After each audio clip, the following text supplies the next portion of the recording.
Hey guys, Noel here, and it is Thursday night, and well, we have a little bit of time on our hands, so that would be fun for us to do a live stream for the Noel ComiX YouTube channel.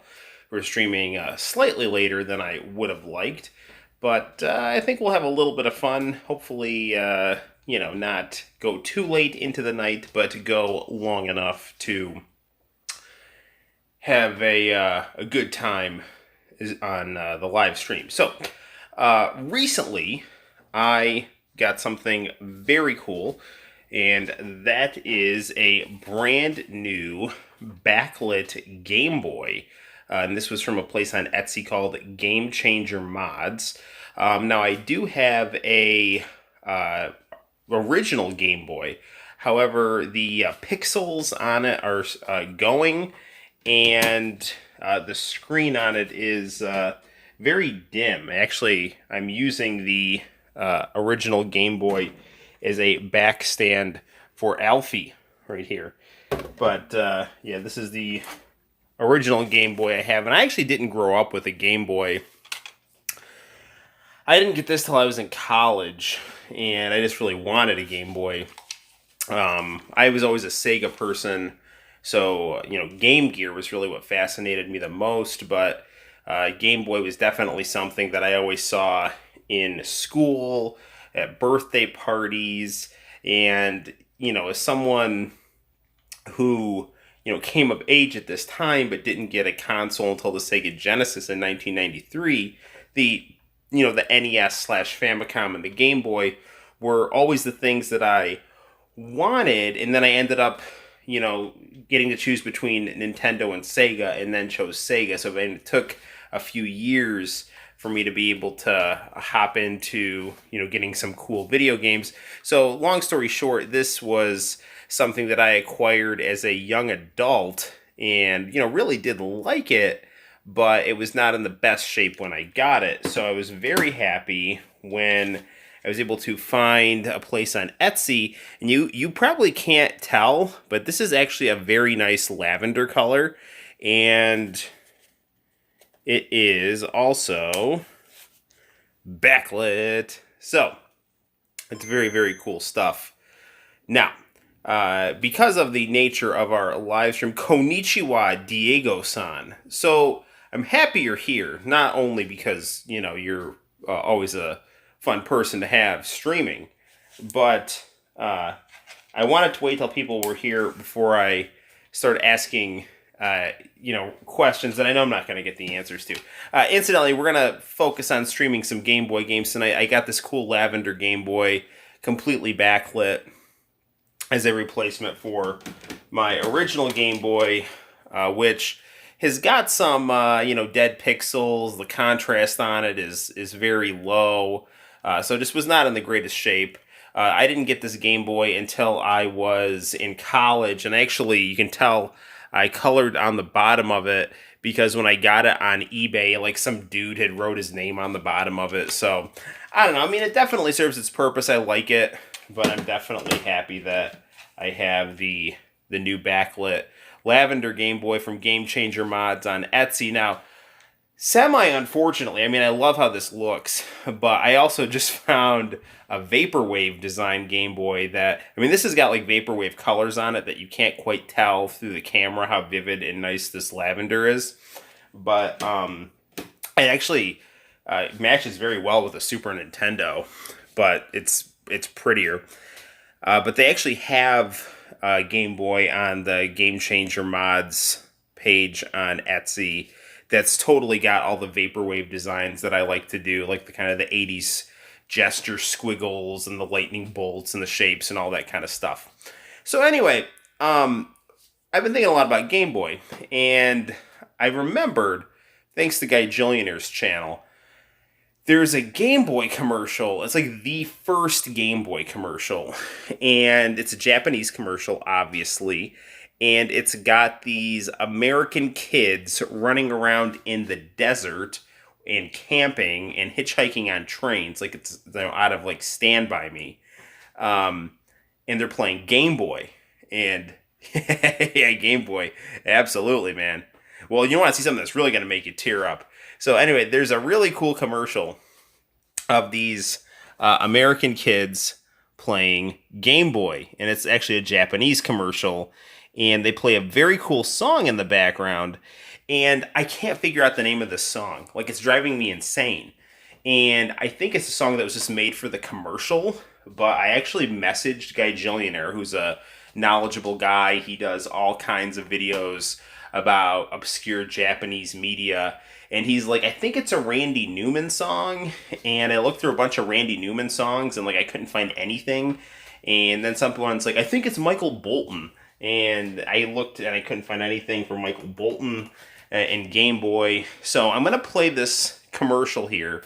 And if I doubt that you guys will know this, but if anyone knows who is singing this song or what the title of this song is, let me know. All right, we're going to get our phone here like so, and we're going to play. Come on.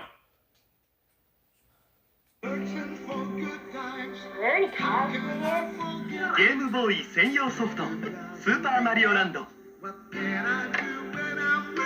対戦型ベースボールケーブルをつなぐとファミコンでは味わえなかった面白さ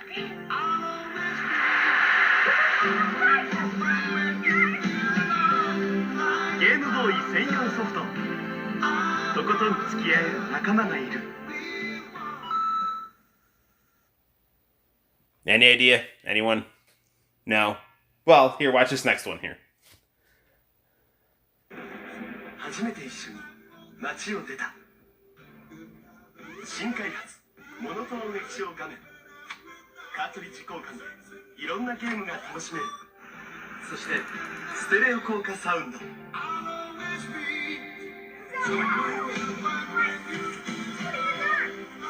ハンディゲームマシンゲームボーイ君とならどこまでも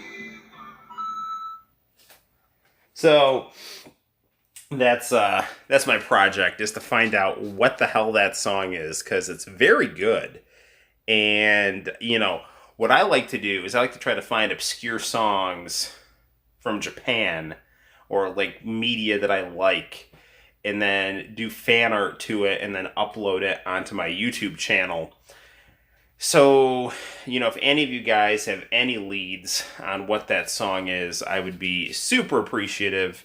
It's actually interesting, you know, looking, I mean, these two Game Boys, I mean, they're both Nintendo Game Boys. This has all Nintendo parts inside of it. It's just got this nice lavender paint job on it, and has a backlit screen and is much more vivid when you play it. So it's good stuff. Okay, so we're gonna not limit ourselves to, but play some Game Boy games. Now, I don't have the hugest selection of Game Boy games because I was saying before people were tuning in that Game Boy was something that I grew up with but never owned until I was in college. I do have a handful of Game Boy games that I inherited from my best friend growing up when he didn't want his Game Boy anymore. And then, you know, some different things that I found, you know, once I did get my Game Boy, just, you know, browsing around video game stores and flea markets and things like that, like King of Fighters 95. So, while we're going to start off playing the All You Need Is Pokemon, I have a game that came with the Vapor... Hey, Nick, by the way, hello. Thank you for tuning in. This game came with my custom Game Boy. It's like all in Japanese, though. And it looks kind of Pokemon-esque, but it's hard to play because I don't speak Japanese. I am a big fan of Tetris, and I have Tetris and Super Mario Land, which is what we're going to start off with. I actually have Super Mario Land in the new Game Boy. So, again, I wish this actually showed up better, like how pretty and pinky purple this is. It doesn't really do justice on camera how nice this looks, but you'll have to take my word for it. Okay, let's get some Tetris going here. We're going to actually be playing our Game Boy games on the Super Game Boy for the Super NES/Super Famicom, and we're going to get down to it. Again, we don't necessarily have to just play Game Boy games, but I think that's what we're going to start off with playing and focusing on. So, without further ado, just gonna put Alfie down there. Is that Game Boy from a different region? No, it's a custom Game Boy that was made by Game Changer Mods on Etsy. It is all these like original Nintendo parts refurbished from 1989. They just do really pretty custom shells for Game Boy. This is actually heavier than my Game Boy that I had showed you right next to it. So this is actually a little lighter than the lavender Game Boy. And, both are great. But the thing is, like, this Game Boy here, it's just, the picture on it is going. It's got dead pixels. So I really was in need of an upgrade. This Game Boy, when I got it, it came with someone else's name on the bottom. So I, like, blacked it out, My name isn't Eustace. Actually, that's not the name on the Game Boy. But anyway, so here is, we're going to play the Soviet Mind game right here. We're going to play some Tetris through the magic of the Super Game Boy. And I'll try to adjust our camera like so. Adjust our phone like so. Okay, and we'll get down to it.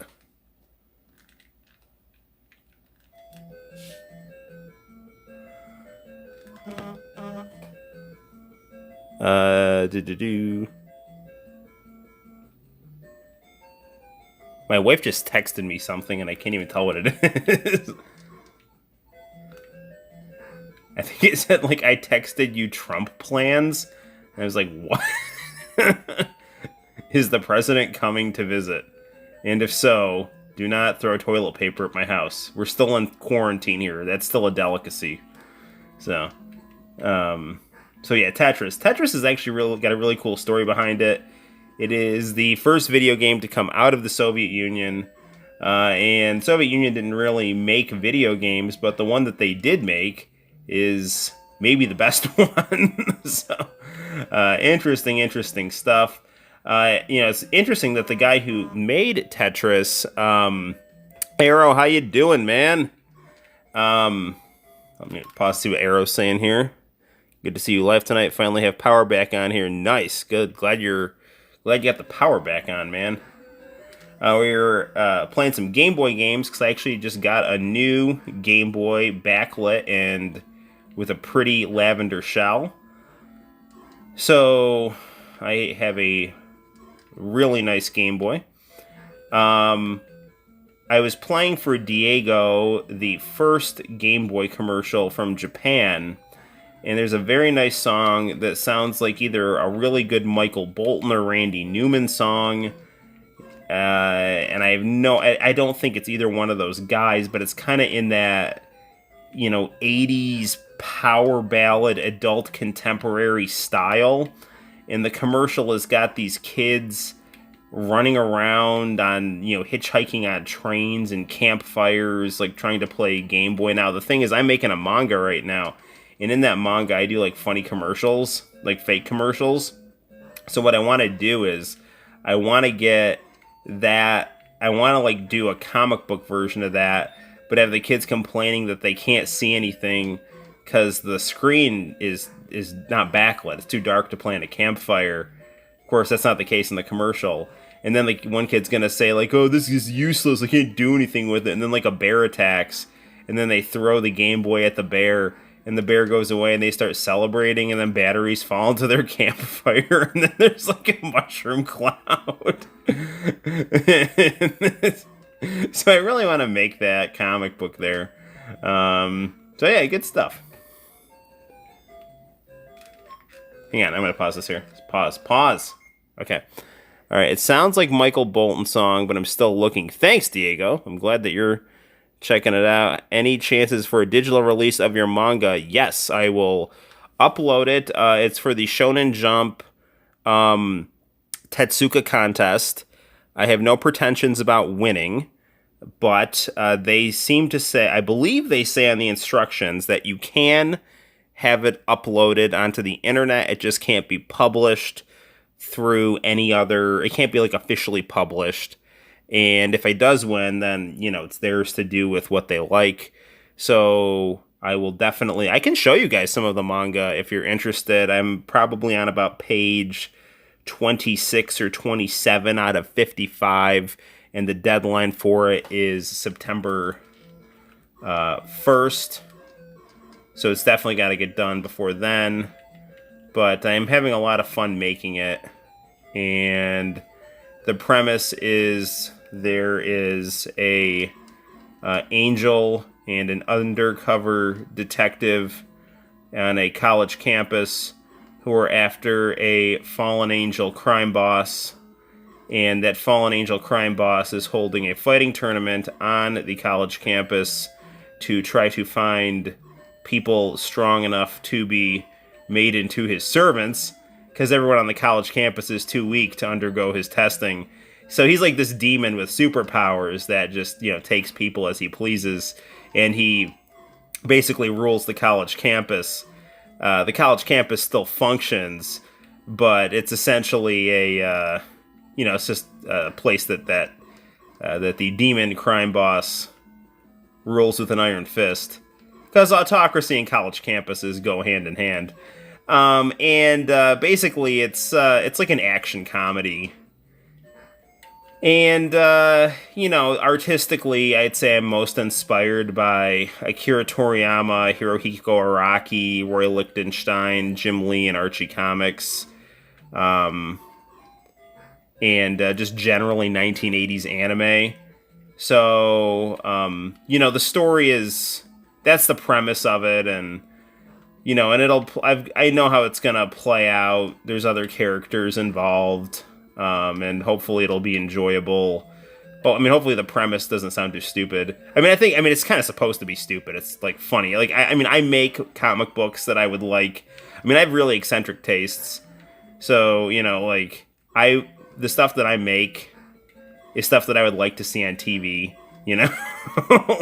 And my tastes consist of 80s anime and Matlock and Boy Meets World and professional wrestling, so, and Columbo and Kojak, and son of a bitch, man. Jeez, we're gonna lose. Damn you, Gorbachev. Ugh. Alright, that was fun though. My name is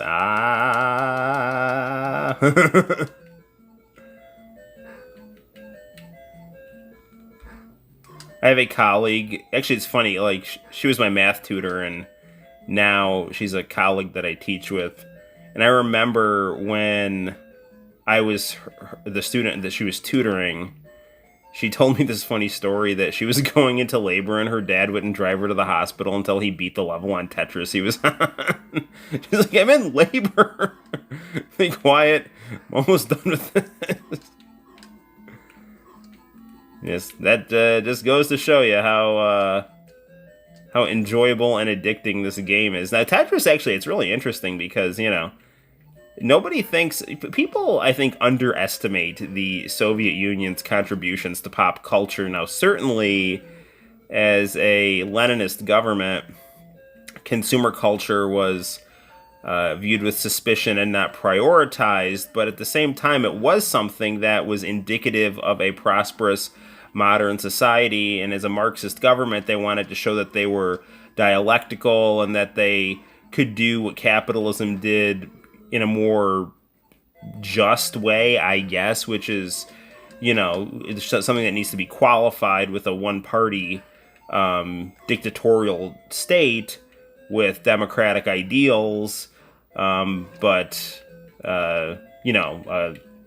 basically a corrupt bureaucracy with a prison system that could be quite brutal. Anyway, long story short is the Soviet Union had its flaws, but it definitely had some flair as well. And if you want to see some of that, watch some Estonian commercials from the 1980s, directed by Harry Egypt. They're very, very good. Yeah, so the Soviet Union always interested me because it had such high ideals, and the attempt at the experiment of that was really interesting. The ideals and then the failures, and the failures being, profound, resulting in a dictatorial bureaucracy. And I mean, some of that stuff is just the nature of bureaucracy. When you have just giant systems of organization that are hierarchical, it's just kind of geared toward miscommunication and corruption. So, it is what it is. But, yeah, I liked Gorbachev, though. I mean, I grew up as a young child in the 80s and always thought Gorbachev was cool. As a little kid, you just kind of get senses about politicians. And as a little kid, I always thought Reagan was likable. I thought Gorbachev was cool, and I thought that Yeltsin was full of shit. And Reagan was likable. His Latin American policies, I think, are pretty deplorable. And I think, Gorbachev was cool, and I think Yeltsin was, in fact, full of shit. So I think I was pretty right. I'm gonna pause here. See if anyone's talking here. Nope. Okay. Come on, unpause the game, man. I'm playing this with the Super Famicom controller with an extension cord, because the Super Famicom controller is really small. Not small, the cord is just short. And I'm wondering if the extension cord, this controller, well, every once in a while you have to kind of hit it a little extra hard. So I just kind of wonder if the extension cable kind of leads to a little bit of a delay.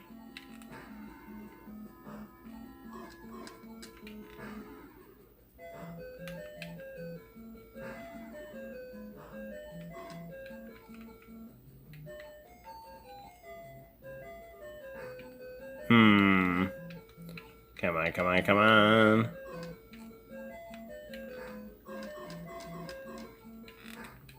Man, we need like a big vertical. There it is. Come on. Oh, yeah. That's what I was looking for.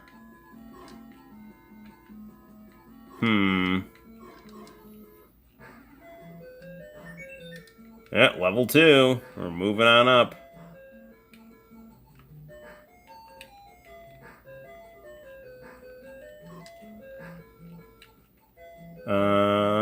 Yeah, that'll do.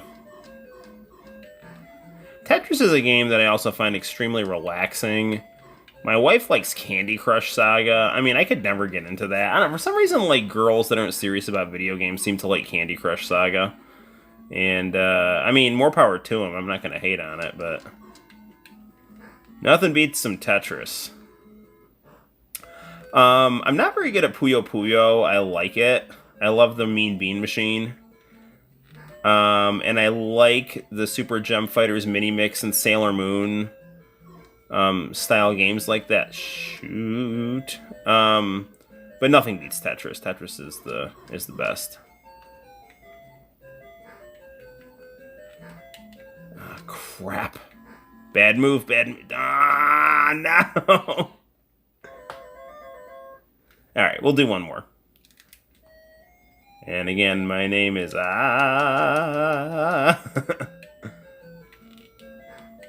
Super Game Boy, really, really nice monochrome graphics that kind of play with the colors that they have available to it. So it kind of spruces up the Game Boy. And on this PVM, it looks stunning and brave. I really would like to beef up my Game Boy library. I do, again, have Donkey Kong and Mario Land, which I think are the two highest priorities. Darn it all, man. Like, again, I'm like one of those guys that loves Japanese RPGs and then has no time to play them. So I'll see these like awesome anime labels and, get a gist of like what the story's about. I'm like, oh my gosh, this is like freaking awesome. And then I get it, and then I love it, and then I never have time to play it. So, I mean, back when I was in like high school and college, and was single and all that kind of stuff. Like, I mean, for lack of a better term, it's like when you don't have a social life, you have more time to play RPGs. I mean, if you have a social life, you still have time to play RPGs. When you have a family and a social life, or all kinds of manner of combination of those things, just being able to play an RPG for hours on end is tricky, although I have done it. The last RPG I beat was Police Knots, and I did that, back a couple of years ago. So it's definitely doable. I mean, honestly, my problem is just I start to fall asleep when I read, and I don't have time to play games until it's late at night.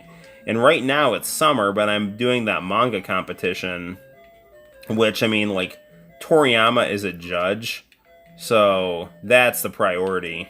And I'm loving drawing it. Like, I finally got some nice big paper to draw on, and it's so much easier to draw comics on big paper.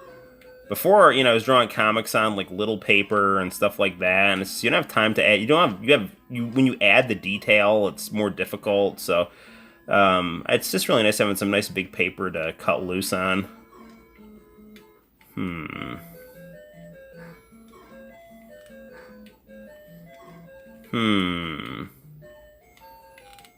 Yeah, go on. There we go. Let's see what Nick is saying here. Ain't that the truth? Which is why I haven't gotten through Last of Us 2. Literally little time, plus buying a house and doing adult priorities. Bring your family and call it a group let's play. It's really funny because RPGs, when I was growing up, like, RPGs were such like a personal thing. I mean, I remember going to my friend's house and playing Final Fantasy VII with him, like watching him play, and then us kind of like passing the controller back and forth.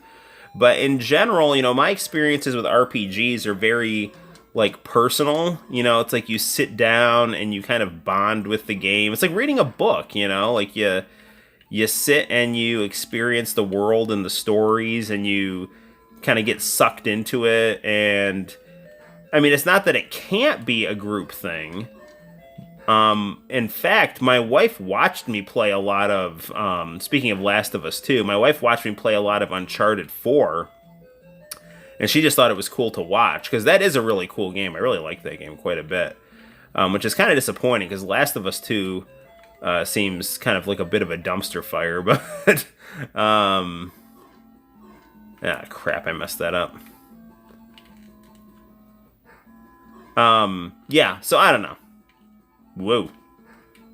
But I mean, I could try to get some kind of family interaction for RPG time. But again, I'm not good at multitasking either, and I'm also, darn it, oh, no. Alright, that's a little better. Go. Oh man, we're screwed. No. Ah! I have to take a 3-day weekend to have extra time to work on games. Oh man, that would be so freaking great. I remember if I said I'm going to do one more Tetris game or not, but I'm going to do one more Tetris game. Actually, you know what I'm going to do is I'm going to get some coffee. We're going on a field trip. Whoa. Hello. Speaking of Last of Us, more than halfway through, Abby has arms the size of calf muscles. The chick is jacked and looks unnatural. I know. So, fun fact. In my comic book, I have characters based on Abby and Neil Druckmann. So actually, the demon crime boss, he is trying to cultivate an army of biohumans, and the only two that can withstand his experimentations are this jacked women's studies student who's based on Abby, and then this sociology student who's based on Neil Druckmann. So, yeah, it's true. And there's that. So, there's like some extra backstory to that because one of the things that makes the angel fall is he's in this philosophy class, and there's this professor that's based on Rick Roderick, this guy who is for the teaching company, who is, again, simultaneously one of the best teachers I've ever seen in my entire life, and then is also emblematic of everything that's wrong with academia and the kind of the decadence of the ivory tower and the, moral idiocy kind of stuff.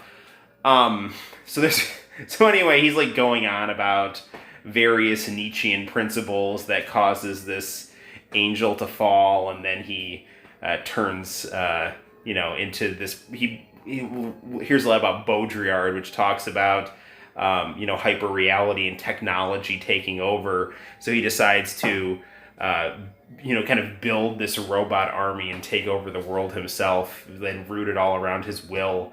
And then the other angel that was with him decides to try to track him down. That just happens to coincide with this cop and this fighting tournament. So, we'll see how it goes. Again, I mean, I just like to make stuff that I like. So, and I love Bloodsport and Practical Bible College. Nick Darling will appreciate this shirt because that right there is now is a defunct Bible college out of Binghamton, New York.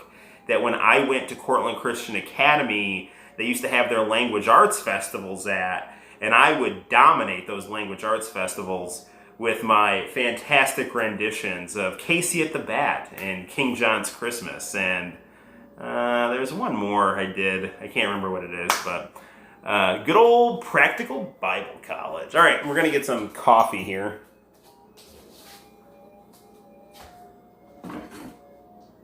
Watch Noel scald his feet. Wow, that was a perfect pour. This thing never pours right. It always spills coffee. So, you guys must be good luck.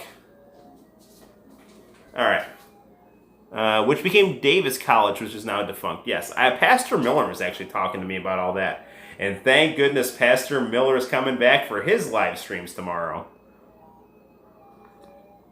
So for those of you who don't know, I'm still very good friends with my high school principal.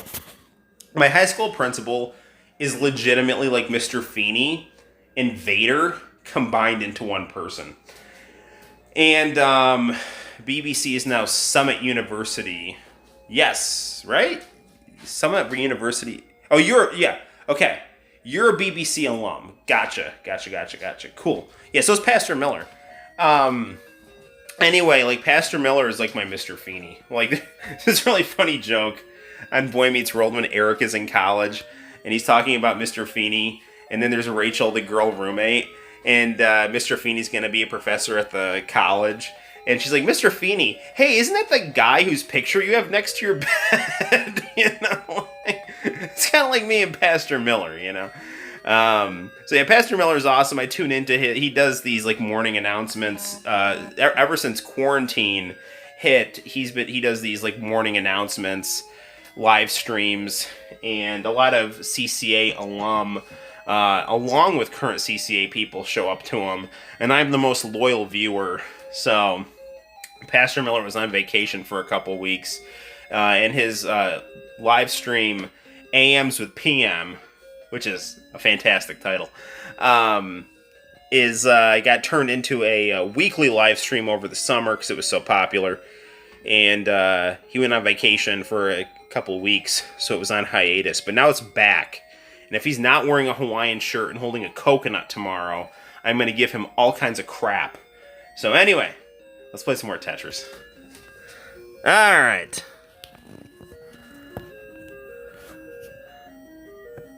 We should also get Mario ready to go, too.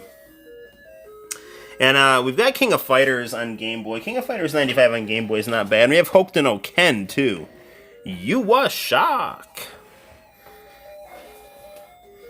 I still gotta get the Hokuto no Ken for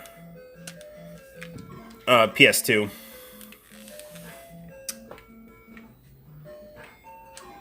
That was a bad move.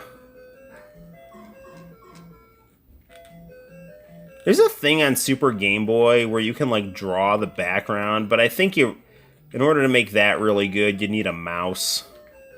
I know Super Nintendo, Super Famicom had a mouse. So did Sega, I remember they did, like, what is it? There's this anime that Kenny Lauderdale just did a video on, The Laughing Salesman, and there's a Sega CD game that used a mouse for The Laughing Salesman.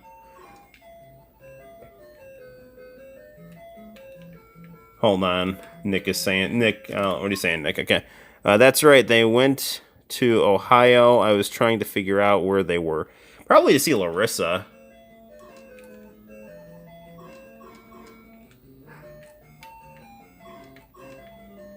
Yeah, she popped up on a Pittsburgh Steelers game. Because she's she, I don't know, landed some job, at least momentarily, with the NFL, which is super cool.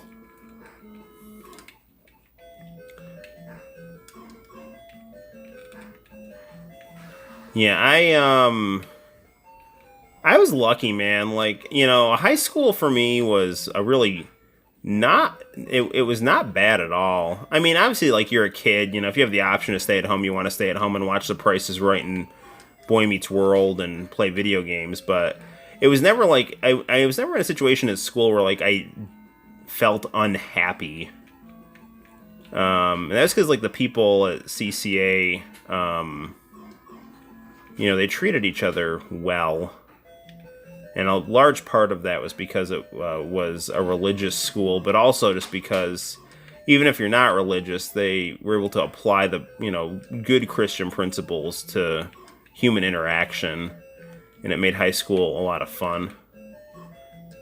I mean, and I wasn't a Baptist at all. I was like a liberal Catholic, and I was super appreciated. Remember, I would like go to like Bible study and start talking about like Marxism and socialism and stuff, and like nobody cared. Like evangelical Christians get a reputation for being intolerant, and like the evangelicals I know are the most tolerant people I know. All right, we're gonna play some Mario. Abe Braffman. Hey, Abe, he's super cool. Abe Braffman was my 11-12 principal when I was at Cortland. He is now the 9-10 principal, and yeah, he's a cool dude. I had his kids substitute teaching, and they were all really nice. They were fun kids to have. Yeah, no, he's also super cool. He's a big comic book nerd, and we'll kind of like geek out in the hallway when we run into each other.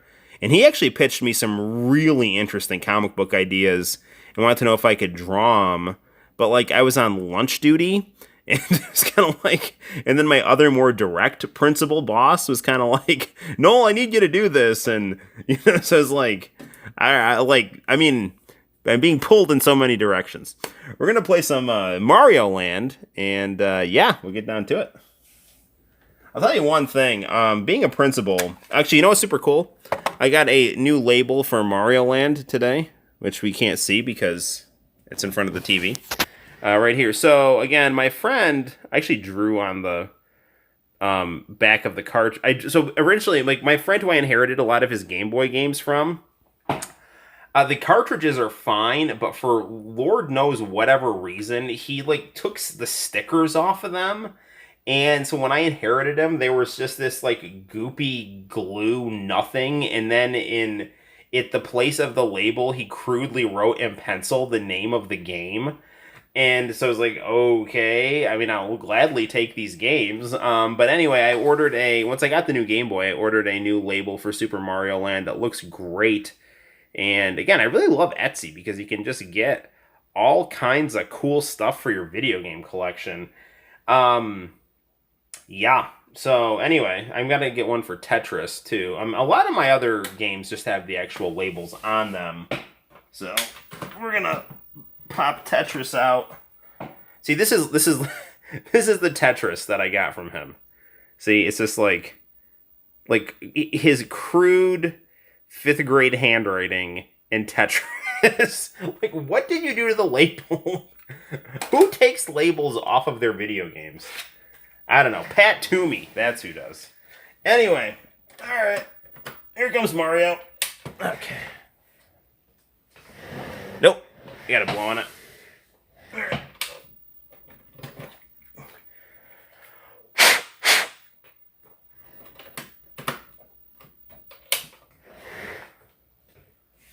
And we're good.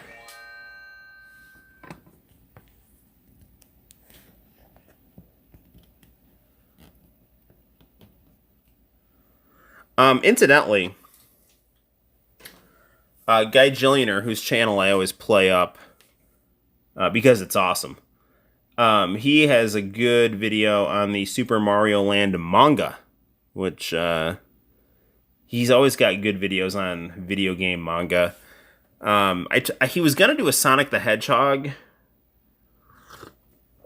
video for me, a video of the Sonic the Hedgehog manga, but other people had done them, and so he just kind of figured that those had covered it well enough. But I actually wanted him to cover it because, I figured he'd do a better job. Not that the people who covered it did a poor job, but he speaks Japanese and he's in Japan, so he has access to lots of stuff that we in the United States don't have, either because we don't speak Japanese or we're not like around these crazy book offs that have, just cool random Japanese stuff from, 20, 30 years ago.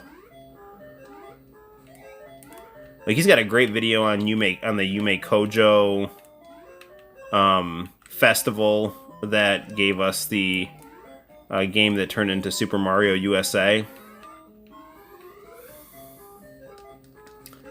I remember I used to play this game a lot when I was at, like, friends' birthday parties. And, like, kids, I don't know, like, my friends were kind of, like, not friends, but, like, a lot of the kids at the birthday party would be kind of jerks. And, like, can I have a turn in the Game Boy? Like, no, you suck, no. Like, please? And that's why kids turn into jerks. Like, they're just around other jerky kids, and then they're like, okay, well, I guess this is how it goes. Yeah, that's no fun. Don't do that. Because, I would say that when I was in elementary school, I was not a stellar... I wasn't, like, a bad person. I was just an annoying doofus. Which I know is not, like, unusual for, 11-year-old boys, but still. Why drive over potholes if you don't have to?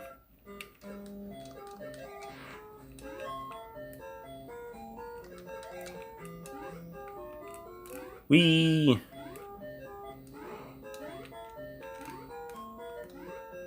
Incidentally, who saw Eric Bischoff on AEW last night? Now, Diego was talking about tearing up. I was starting to tear up, man. Because you gotta understand, I'm a huge WCW fan. And I think, Bischoff was such a huge architect of what was so, such a big part of my youth. And to see him back on TNT was just fantastic. And I screwed up that jump there. Man, I love this JVC monitor. I cannot recommend professional video monitors with RGB SCART enough.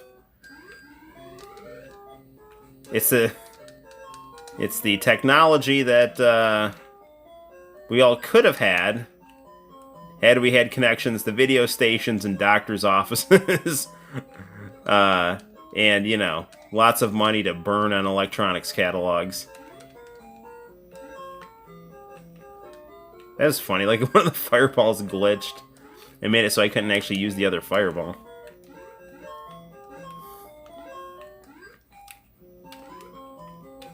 So Diego thinks that Gameboy song was a Michael Bolton song. Interesting.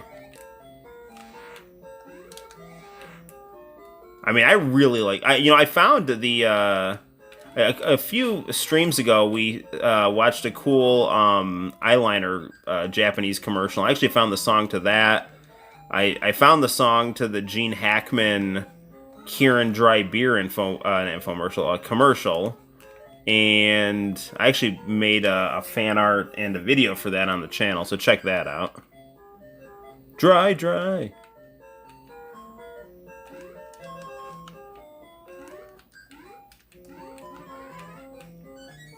Ooh, one up.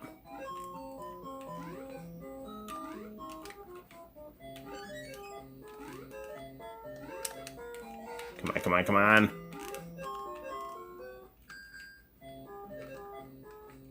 Oh, crap. Ah, no! What's going on? Hey, Rogue Drums. Yes. Yeah, we're just talking about Braffman. Super cool dude. And what's going on is we were playing some Game Boy games because I actually got a brand new backlit Game Boy. Because my original Game Boy had a bunch of broken pixels and the screen was getting very hard to see. So we got this really nice new Game Boy that has got a nice, it's all refurbished, lavender, backlit. But we're actually playing our Game Boy games on our JVC PVM.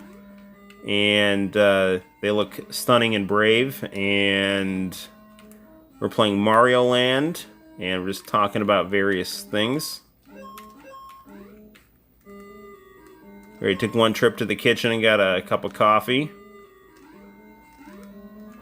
And then we talked about my t-shirt, which... I'm wearing a Practical Bible College t-shirt, which we at CCA used to call practically a Bible college. You know, because we just thought we were so cool. Crap.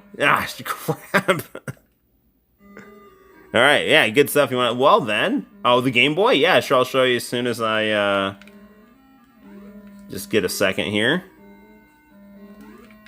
You can see the screen is causing a little bit of flicker. Move. It's from a place called Game Changer Mods. If you're interested, they've got such nice designs. Like, they've added new designs since I got this. And actually, there's a couple of Game Boys that look really good, but it's like I really, really like, damn it. I like the lavender one so much. I don't want to, like, neglect it by getting a different one. They have a really nice vaporwave, like just a straight vaporwave design with like squiggle lines and shapes.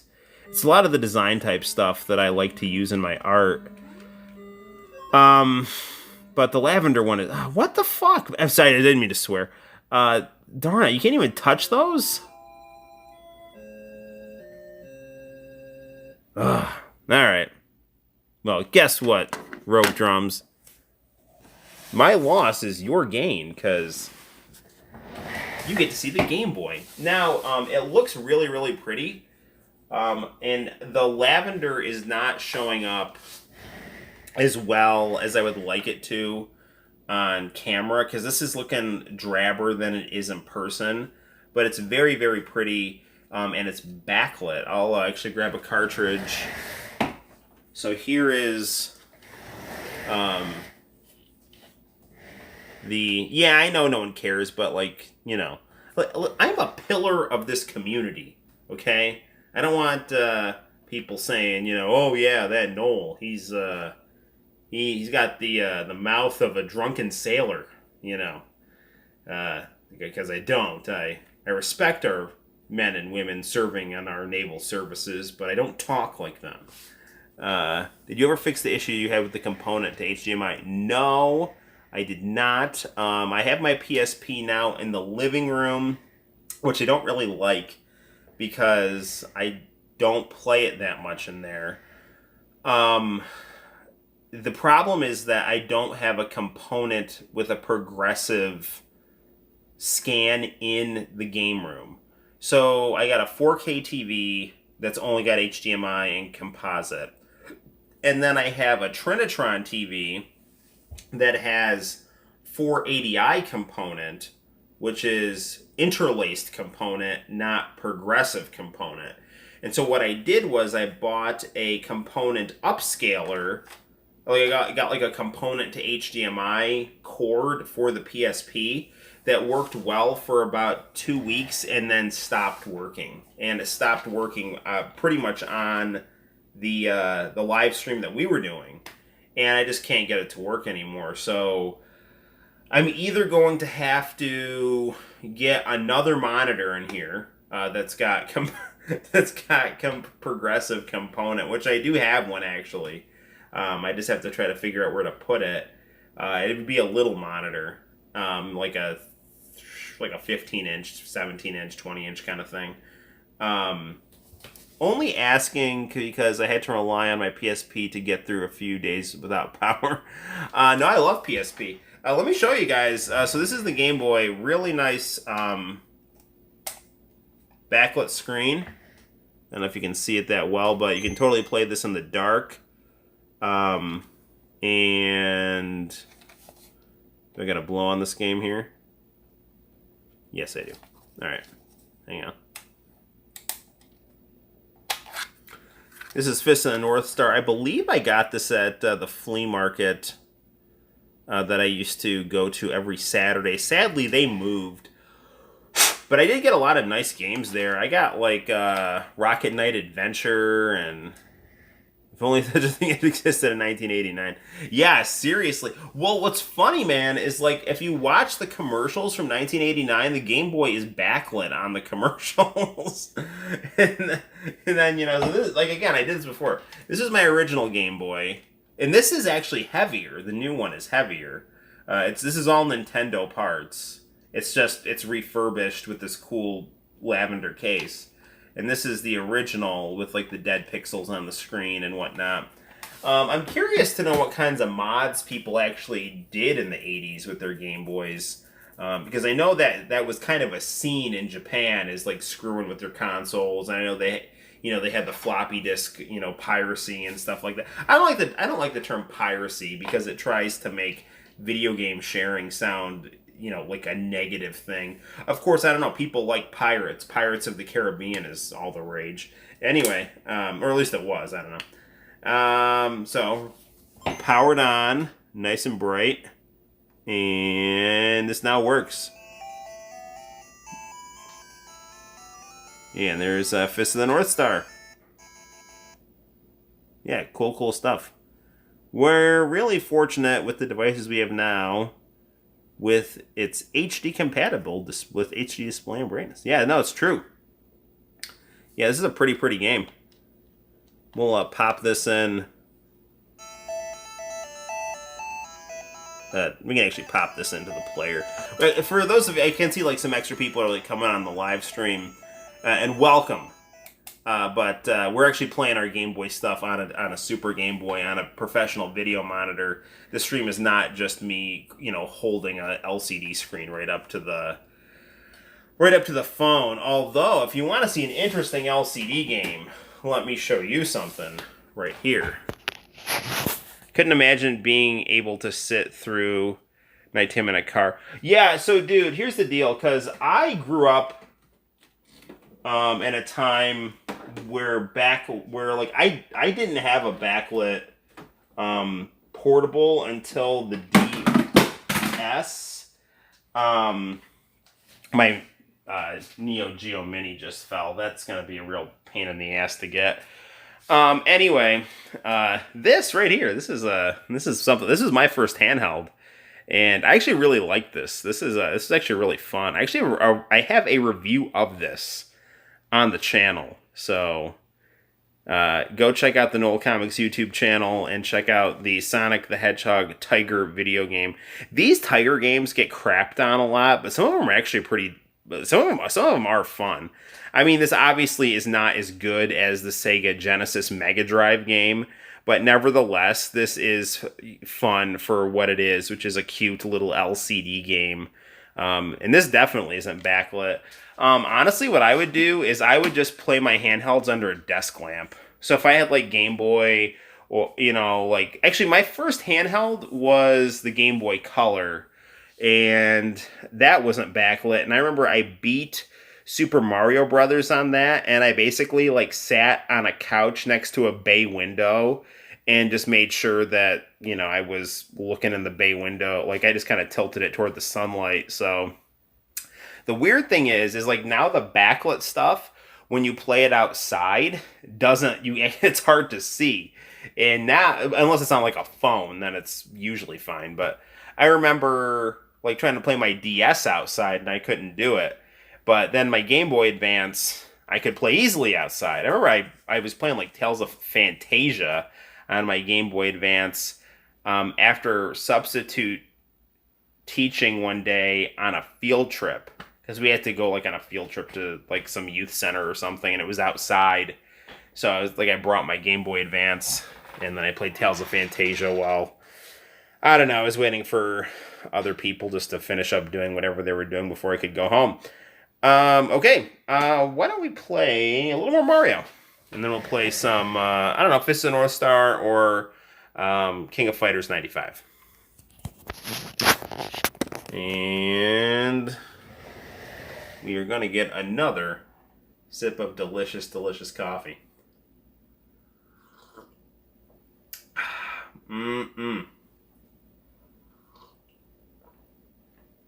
You guys, I don't know how many of you were here a few nights ago when we did a stream, and my wife decided to clean the coffee pot with vinegar and did not properly rinse it out.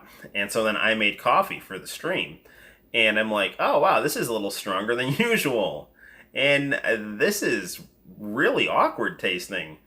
And I don't know if I can finish this because it was like full of vinegar. So vinegar might be good on potato chips, but in your coffee, not so much. So anyway, let's play more Mario. Diego, any luck on the song title if you're still there? Diego's my super sleuth, hot-blooded detective Diego over here, using his Columbo-esque skills to try to find the lost song on the original Game Boy commercial from Japan.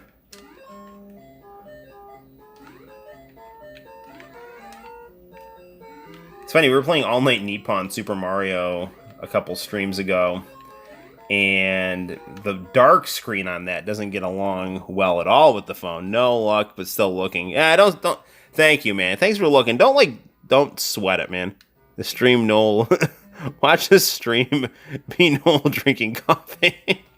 Yeah, that's yeah. I mean, that's what all those Twitch girls do. You know. You know, like they just talk to people and bat their eyes.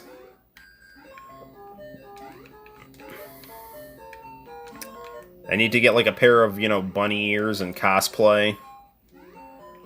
Tee hee hee. They're actually making a game about that. Called Gamer Girl. It's like an FMV game. And I'm actually I'm kind of intrigued because I like FMV games. They get kind of a bad rap, but I think they're really fun. I don't know, I just like them. I always thought it was always cool to be able to control something that looked just like a TV show. And, you know, I've always been fascinated by the backstory to Night Trap and Sewer Shark, because that was actually developed in the 1980s on a VHS-based video game system that basically used early 80s video game consoles and combined it with VCRs. So, yeah, it's good stuff. They have various interviews. I'm blanking on the guy's name right now, but Tom Zito, that's his name. So if you like look up Tom Zito interviews, you can find all kinds of cool information about that. And I mean, there's definitely some full motion video game titles that are, you know, less than you know, stellar, but I still like the genre because there are some that I really like. Whoa, whoa, got it.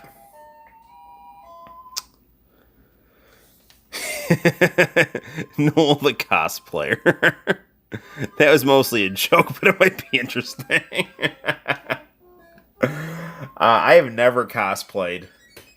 I do on occasion, like when it's Halloween. I will like. There's a comic shop by where I live that I draw at and pay and go to. I haven't actually been enough. I went there a couple weeks ago. It's actually right next to my boxing gym, and you know, it's, just because of all the goings on, the hours to it can get a little weird. As far as like how much time do I have to sneak out and train, and how much time can I, you know, run to the comic shop. But I love the comic shop. It's called Heroes and Villains. Anyway, the only reason I'm talking about this, in addition to the fact that I want to give that place free advertising because it's a freaking awesome comic shop that I love. When it's like a special occasion, like Halloween or something, I will like dress up and draw there. Like, I've done that with, like, a Batman mask and stuff. Actually, I went to a Halloween wedding one time as Batman. And my wife, then girlfriend, was Catwoman. We looked really good. I actually have that picture hanging in my classroom. Which, that classroom, that's going to be pretty interesting if... I have no idea what it's going to look like. You know, I mean, I am not, I don't know. Like, as a teacher, I just always look forward to the summer. I want to milk it for every minute, just because I like the free time. But, yeah, I have no idea what the school year's going to look like coming up. Maybe I'll get to cosplay as an astronaut and get to wear a biohazard suit. It's funny. I'm not going to answer it, but I can see my mom is texting me through Facebook Messenger. But that'll have to wait. If it's in a real emergency, she'll call the landline. Because I have a straight-up landline, and I insisted on getting a landline for my game room. I wanted to get I got a legit phone from the 1980s that I got off of eBay, and it's actually like new old stock, which is really cool. Darn, I thought I had enough space. So I have a landline, and I actually had to get the guy from Spectrum to come over and hook it up.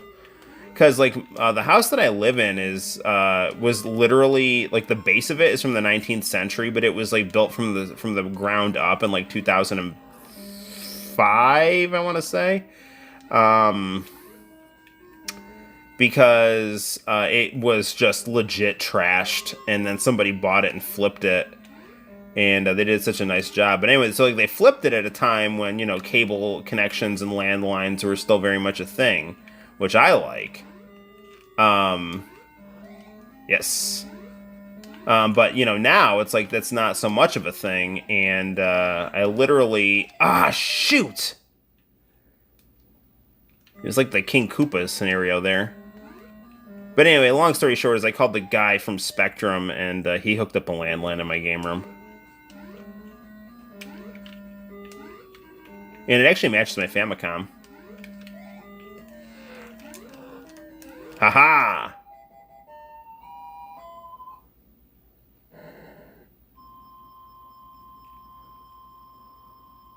I'm not going back to school probably in the second quarter. I don't blame you. Just do it at home.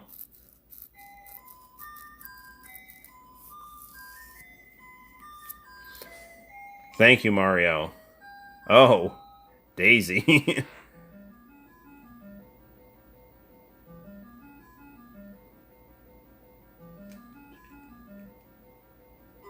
Wait, I don't understand. Was that guy pretending to be Princess Daisy, or did he just kidnap Princess Daisy?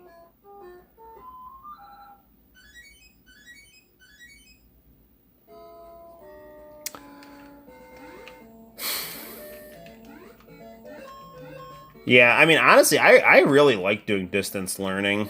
You know, I didn't know what to think of it, and now that I've done it, I'm a real fan of it. I mean, definitely everyone has different ways that they prefer to learn, but I do think that distance learning can be a way for students to get a little more freedom and flexibility while being accountable not just to their teachers, but to their parents, which I think is actually really good, because there's only so much I can do as a teacher. You know, I can't ground you. Not that I would even want to. I'm just, you know, like, I don't have, like, if a parent doesn't know what they don't know, you know, and it's like, I can, you know, tell them things, but they gotta see what their kid is like, you know, on their own, you know, like, during the school day. Like, I had some kids, and it's like, they in class were not, you know, performing up to their potential, and they got, you know, homeschool, and all of a sudden they're, like, pulling A's and stuff, and it's like, I mean, there could be different reasons for that, but I think some of it is just, you know, it's like, okay, you know, do your homework or you're losing your cell phone. My house was built in '93. Nice. My old house was built in 1890 something. And the house that I'm in now was also built in the late 19th century. But it was torn down to the studs and rebuilt. Like I remember when this house used to be like they literally the tenants turned it into a garbage dump, and we used to get like mice quite a bit, like rats, not rats, but like crap. But I remember like we used to get mice a lot in my old house because like the house that I'm in now, like they literally just like threw trash in the backyard, like the old owners. Not, this is like owners when I was in elementary school. The owners that we bought the house from took really good care of it.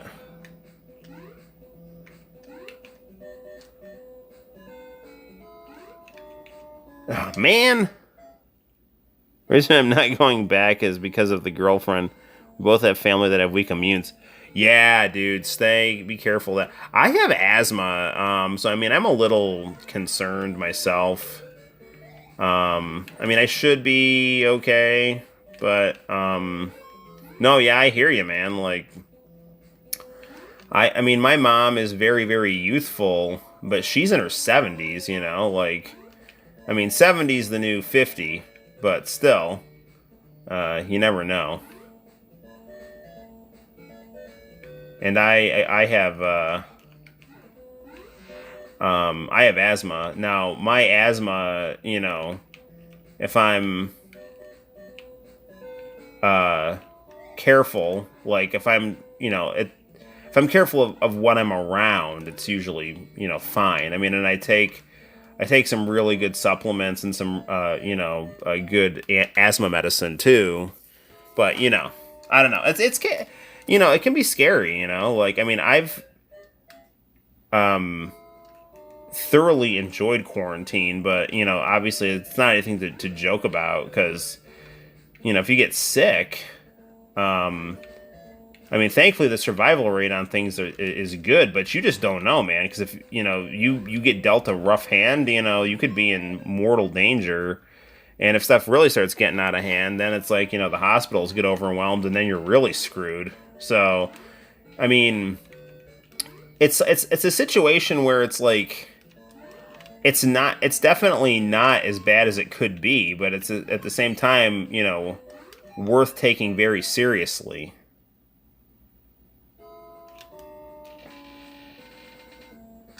The first and second weeks of school are going to be interesting.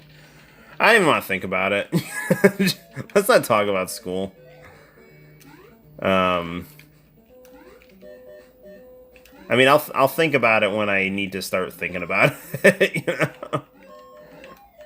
I'm one of those people that like, summertime is decompression time. I mean, there's some people that are just, they like just to be constantly immersed in their job, and I'm one of those people that it's like, when it's job time, I will go like 112%, but when it's chill time, I want to chill 112%. This whole situation is not good. Not the whole like Corona thing, like the whole Mario only having one life and getting surrounded by bad guys here. Give me a mushroom. Ah, well, we missed out on a little bonus area.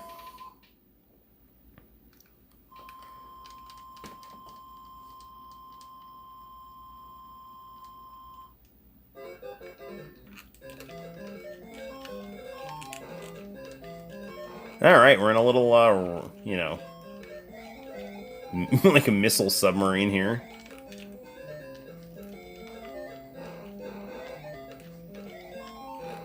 Combining the best of Mario with the best of Mega Man. Ah, there you go.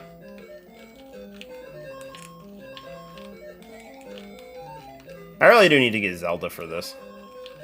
And Donkey Kong.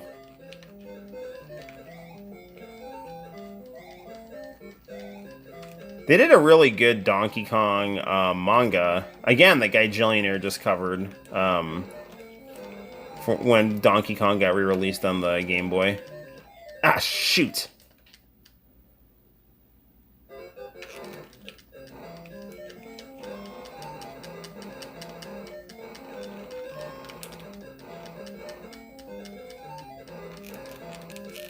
Oh, man!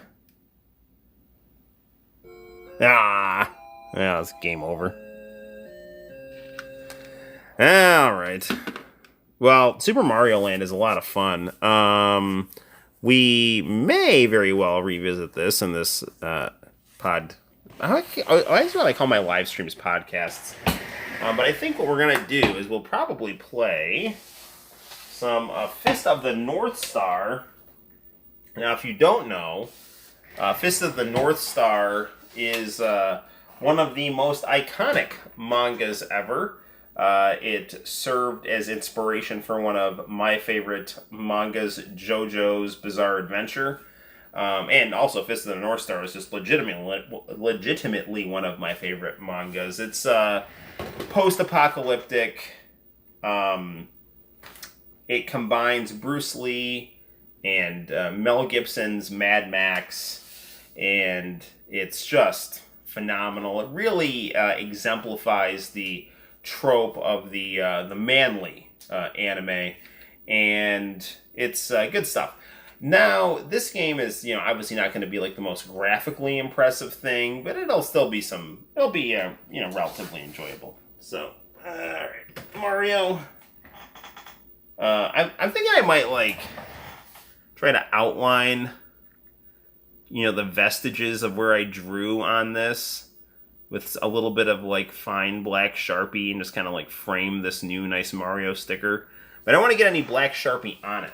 So anyway, we'll actually put Mario in the new Game Boy. Alright, next I gotta get a Tetris sticker. Alright.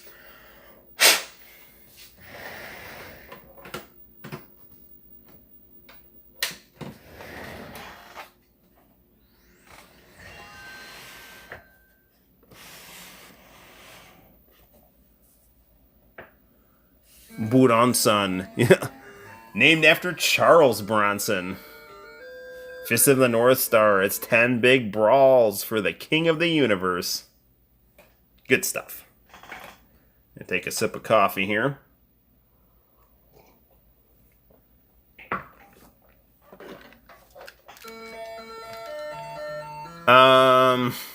Normal mode. I will be Kenshiro, and I'm ready. And it's Kenshiro versus Heart. This is a fighting game here. Which is interesting, because you don't get a lot of 8-bit fighting games.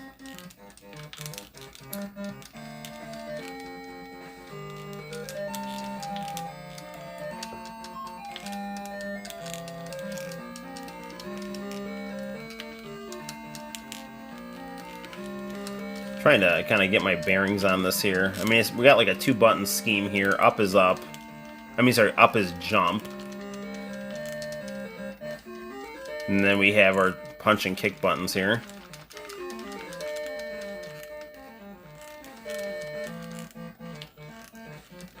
This is making me want to watch some Fist of the North Star, actually. Fist of the North Star, that had some great opening and closing credits. I always like Bart and Lynn a lot. They came back toward the end of the series as a couple, but Bart and Lynn were actually these little kids that Ken took care of. Let's continue.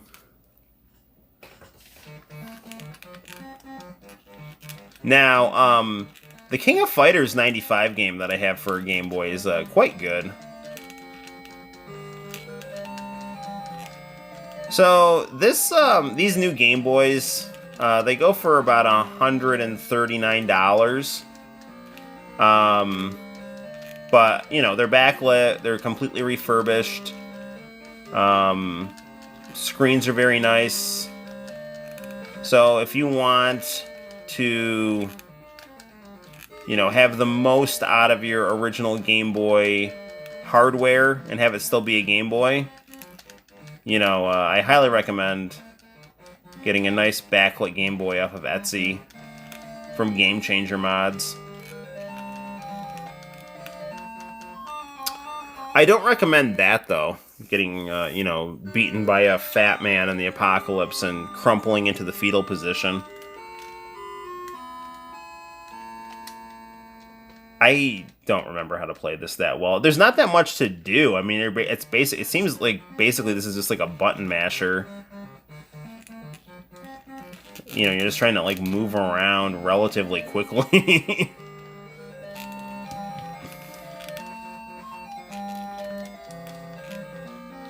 I mean, I remember playing this game when I first got it and eventually figuring out how to beat guys on it and, having a relative good time with it. The fights on this remind me of the fights on Shenlong no Nazo, and that's not a compliment, because those fights are really weird. They're difficult. You're basically in a situation where you're just trying to frantically hit buttons and avoid getting hit, and there's not a real flow to things. I gotta get a new controller for this.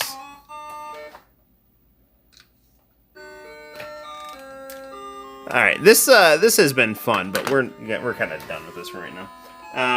Alright, we're gonna play some KOF 95. Because I'm gonna tell you right now, it's gonna take me a while to get reacclimated to Fist of the North Star. And as much as I like Fist of the North Star, that is a game that you guys probably are not that into, and it's not very visually engaging. And in all honesty, it's not that quote-unquote good. Now, the cool thing about this game here is that it's got its own custom wallpaper. Check that out.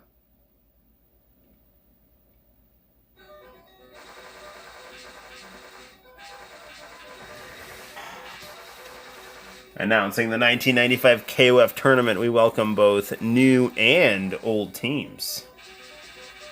I actually have the Neo Geo version of KOF 95. It's really good. And this is actually a really nice port of it.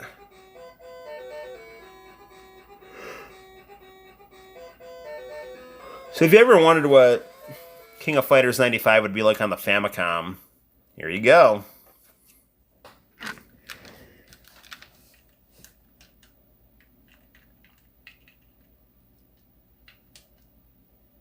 Let's do team play.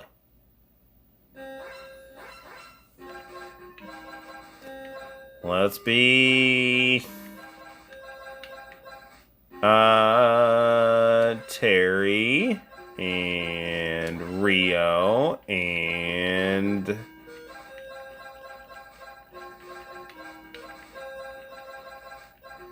Joe. Really cute chibi pictures here, and yeah, and I honestly I think this game looks good. They did a nice job with the chibi graphics. The gameplay is good. This is light years ahead of the gameplay of Fist of the North Star. This is very responsive and a highly enjoyable fighting game. I mean, it actually would have been really interesting to see them actually release this on the Famicom. I wonder if someone has released a game out like this on the Famicom.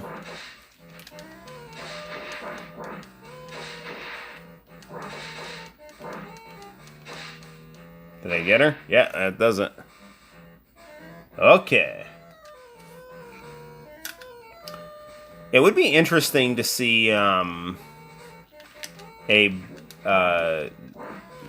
Neo Geo Mini, Neo Geo Pocket with video out. I wonder if anyone's done that.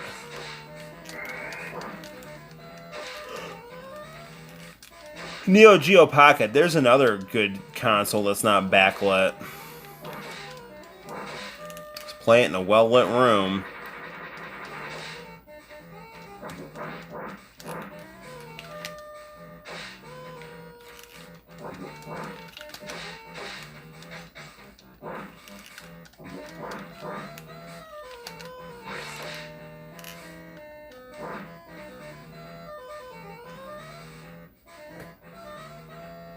Alright, we're looking good. Gonna fight Athena. Might have a clean sweep here. Of course, KOF always very good with its 3-on-3 gameplay.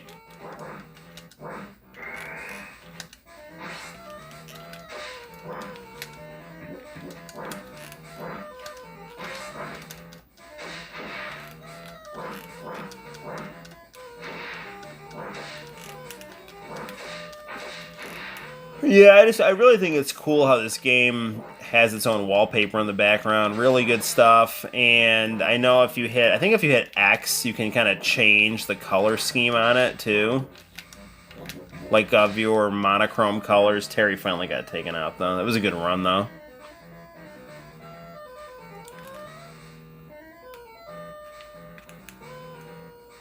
Here's Rio. Os.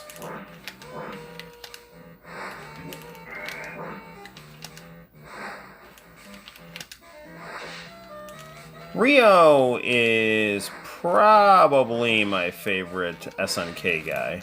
And by probably, I mean he is my favorite SNK guy. I like Terry a lot, though. And I like Kyo. I like K-Dash quite a bit. But I would say that I'm probably actually a little better. I don't know. No, I'm better with Rio than Terry. I like Terry a lot, though. But, yeah, now Rio's my guy. I just really like Rio. I like Art of Fighting, even though the controls on it are not as smooth as Street Fighter. I really, really liked the ending to the Super Nintendo Art of Fighting. Fight, fight, fight. It's the only way to get tough.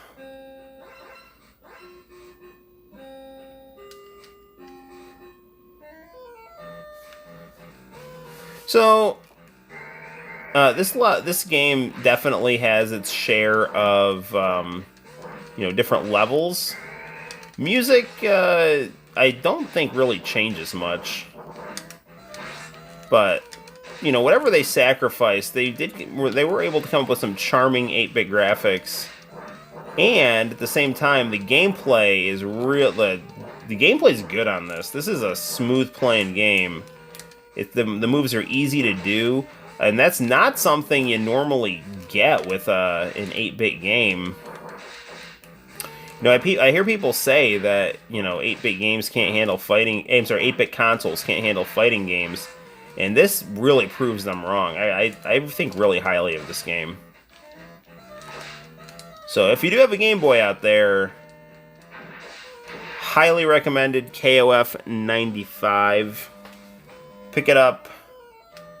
Good gameplay, chibi graphics, custom wallpaper on your Super Game Boy.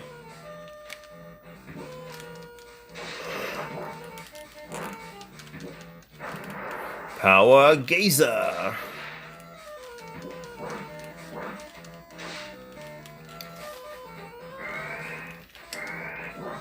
Hopefully everyone out there is doing well, living the dream.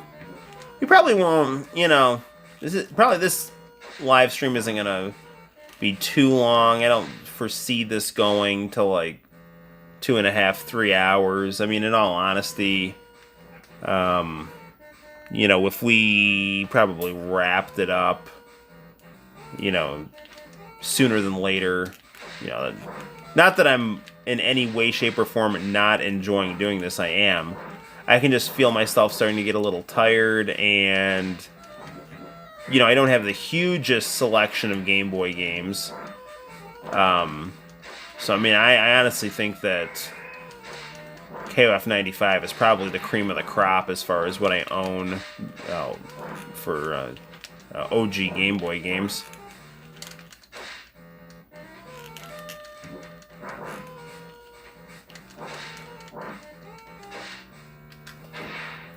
I definitely need to start doing more video game reviews on the channel. I love doing the live streams, but with my really tight schedule, I prioritize the live streams just because they're fun and they're easy, and I like talking to you guys. There's Rugal.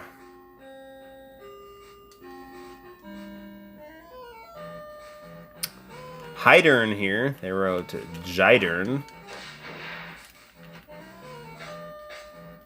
Yeah, so if you hit X, you can kind of like toggle between a red and green themed monochrome. I mean, it's not really monochrome. I mean, you got a few different colors in there.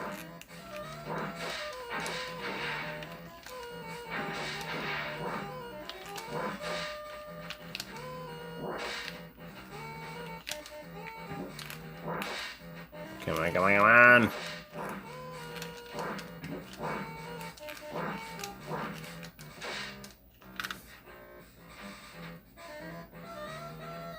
You know, it's really weird. Like, the Ikari Warriors team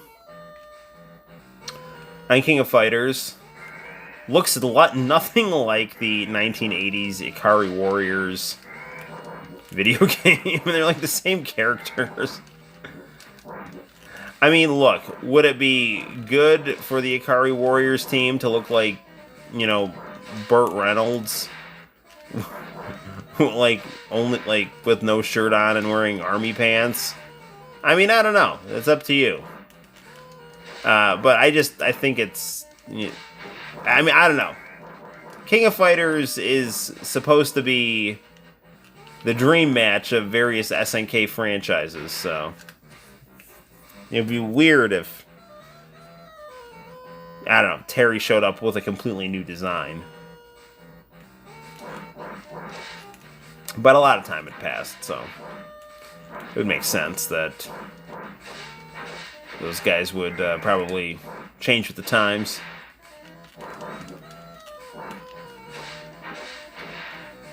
Kyo's taking it on the chin right there.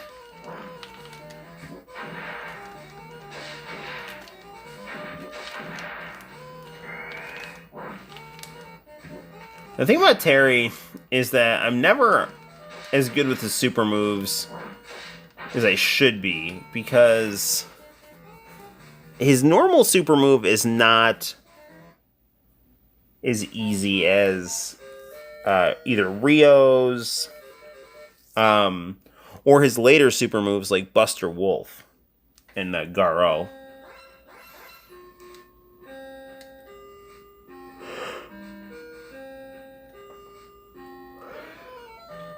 Kensu. Oops. I was hitting X there, so I kept changing to red.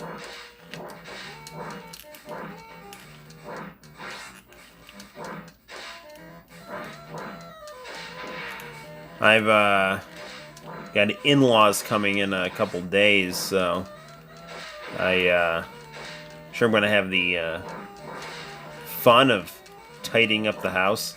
That'll be a thing. I don't know, though. I mean, I'm using my dining room table as a drawing station for my manga, though. It's actually really fun. My son sits right next to me, and he draws, and I draw. It's good stuff.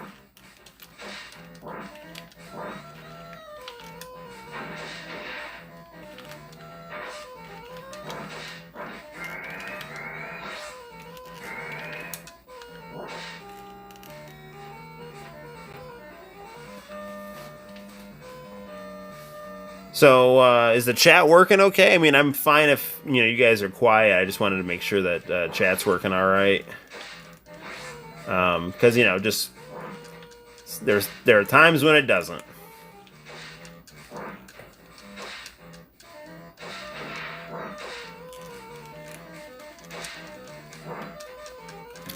Billy Kane.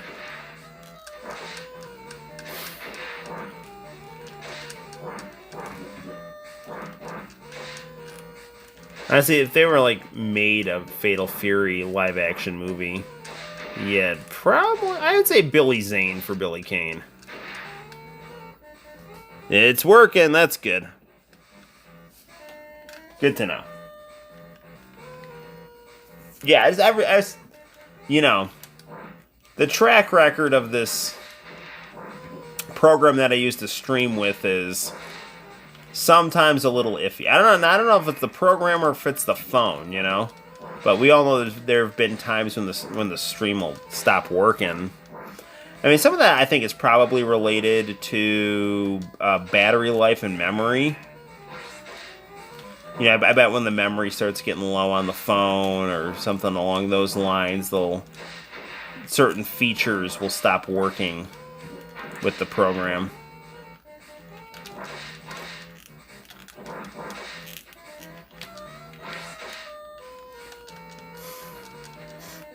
All right, we win again.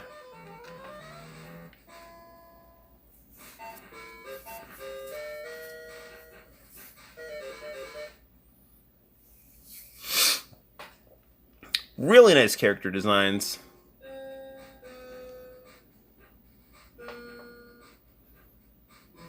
You know it's a Michael Bolton song. All right. How do you know it's a Michael Bolton song?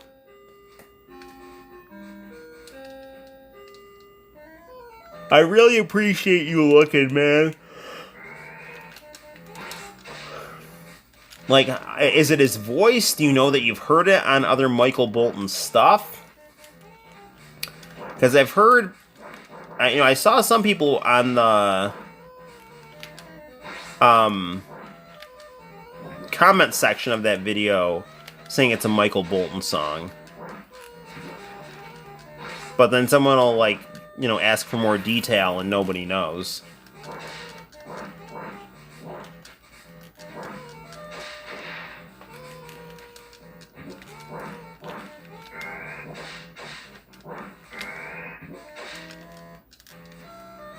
Alright, that's going to be a KO. I'm putting the KO and the KOF right here. Inching ever closer to Rugal, the evil aristocrat.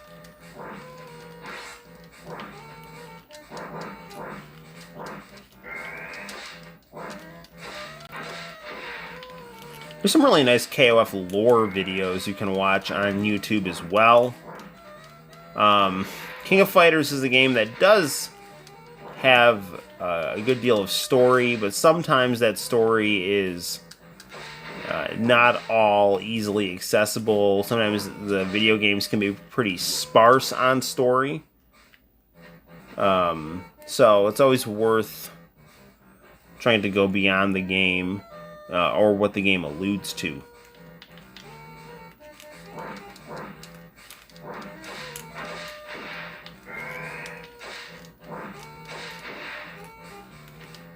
I recognize the singing, his voice. It sounds a lot like him. Gotcha.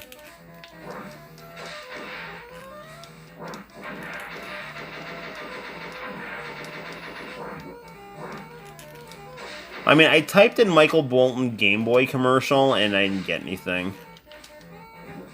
I mean, I don't know what that, I mean, it's such a rare commercial for people living in the United States, though, that, who knows. All I know is there's just not a ton of information about that. There's no information about that song online. Other than just the video that plays it, and then people asking, hey, what's the song called?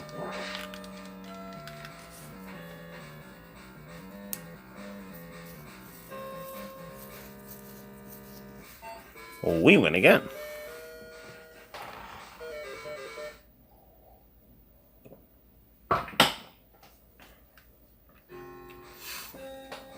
Oh, it's Rugal. Welcome, my friends. Rugal.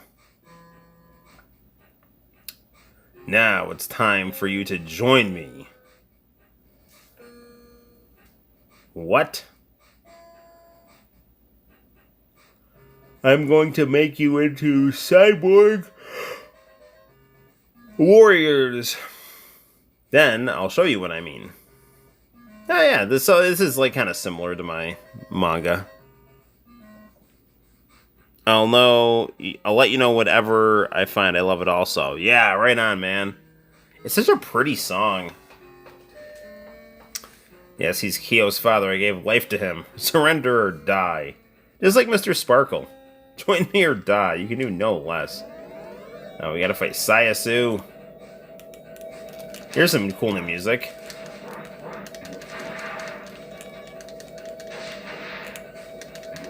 Man, he's got a life bar that does not want to quit.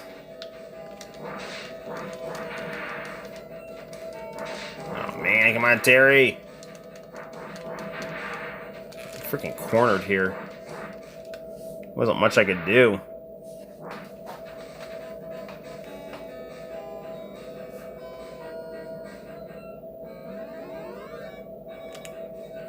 Hang on, let me see what Diego's saying here. No. Not gonna pause it on a high pitched squeal. It's such a highly super duper rare and extremely difficult song to find from a very popular singer. Man, this is interesting stuff. What is this song? Is it by Michael Bolton? Is it by Randy Newman? Is it by some random just American singer who just, saw that Nintendo was looking for stuff for their Japanese Game Boy commercials, and that was the thing that he made, and it was really good, and he's got a very low profile nowadays because he's just out of the loop and doesn't know all the social media existings and goings on or whatever. But if you say it's Michael Bolton, I will believe you.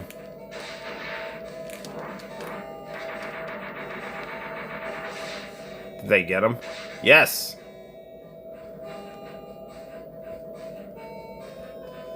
Os. My fate was to lose. I'm impressed. You did well for a product, but now you are going to give me your power. Ooh. Oh goody, it's Omega Rugal.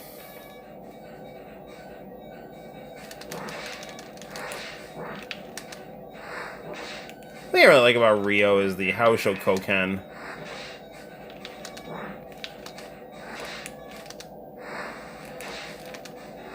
I'm gonna try to spam vertical. I'm gonna try to spam flying fireballs.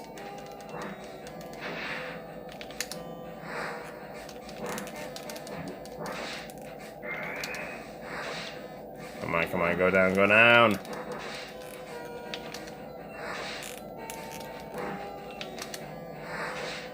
Please tell. Come on. Fall down. Did that get him? Did we beat the game? Even Google, and I found... Yeah, same. I looked on Google, I couldn't find anything. What, I'm defeated again? Man. You did well, but rest assured I shall return. See you again.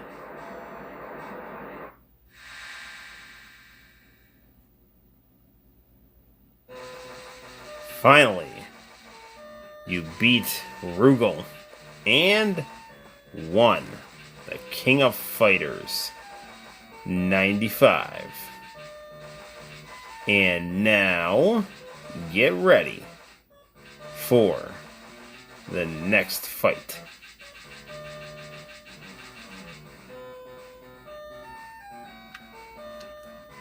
Okay. Is that our ending here? Not without its charm. Fight, fight, fight. It's the only way to get tough.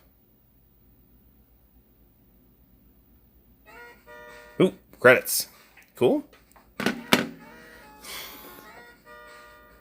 think Edge from WWE will be the perfect guy to play Terry Bogard. I think that's good casting. Agreed. I think that's a really good idea. Edge to play Terry Bogard.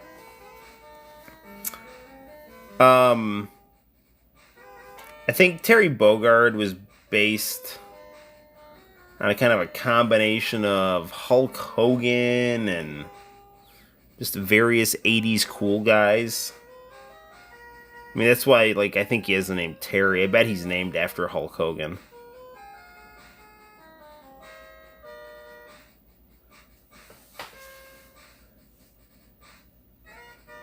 I mean, I've definitely seen much worse credits. I like credits though. This is just like basic with a chip tune.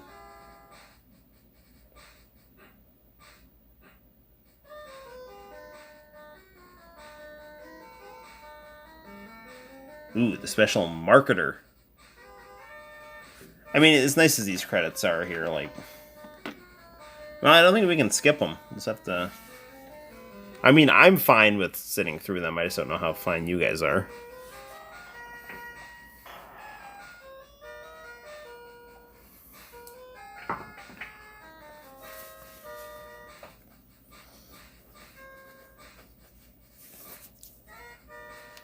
Yeah, in all honesty, I fell asleep last night trying to search for that song. All SNK staff.